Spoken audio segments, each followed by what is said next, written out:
Hey, what's up? This is Todd Smith, and I'm back with another video.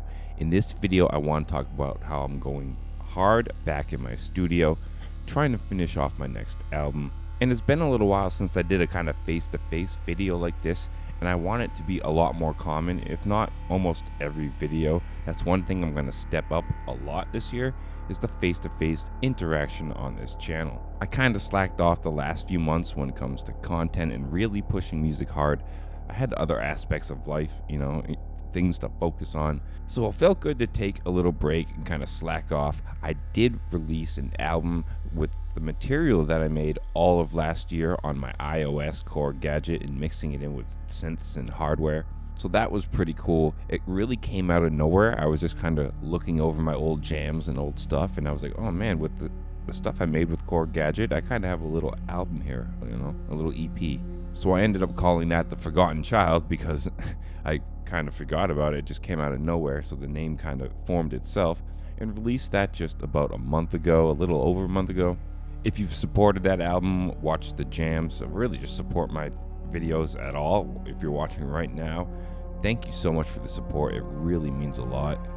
But since I released that album a month ago and it kind of just came out of nowhere, it's kind of allowing me to slow down a little bit on my current album and kind of push back the release date a little bit. And I'm going to focus on more material and expanding what I have before kind of polishing off a finished product.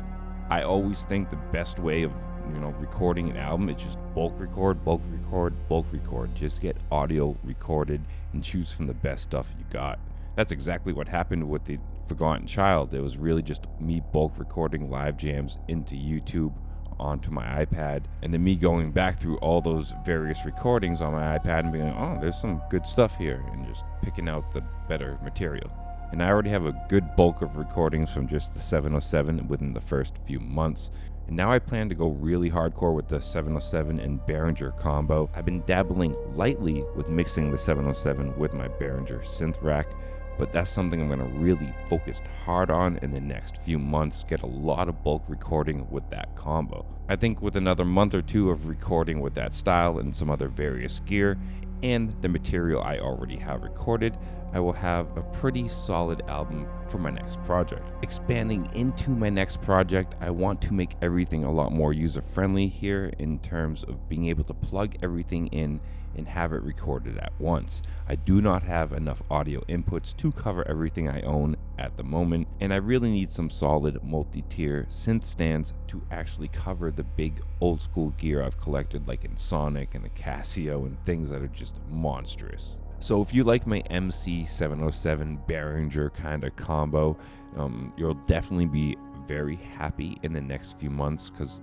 I'm going to be pushing that very hard. I definitely want to have a few jams going where I'm pushing everything I have Behringer wise, like at least the TD3, Pro 1, Neutron, and Model D, incorporated into layering with the 707. I think it's going to be very fun. I'll probably be throwing the Op 6 into the mix too every once in a while, because I really am just loving the Op 6 when you get it to fit right in the mix and the atmosphere that you're looking for in the sound. It's a wild beast, and it can go like everywhere, so it's kind of hard to bring it into certain places. But when you do bring it to where you want it to be and it fits in that mix, I really do love the way it just sounds recorded and you're listening back to it. You could see me layering it with the Microkorg a lot on the album for kind of patty, textury sounds. I'm really spoiled with gear right now. It absolutely feels amazing. I kind of have no gear lust, which is a good thing to have. I'm kind of in full creative mode. Expect to see a lot of live jams on the studio in the next few months. A lot more of my face within the content, and really just kind of a step up in the quality overall, I hope, this year. I really have big hopes that this will be a pretty big year for this channel. I mean, either way, again, if you're here, if you've subscribed, if you watch the channel, if you join my Patreon, if you've bought an album, it all helps me just keep pushing forward.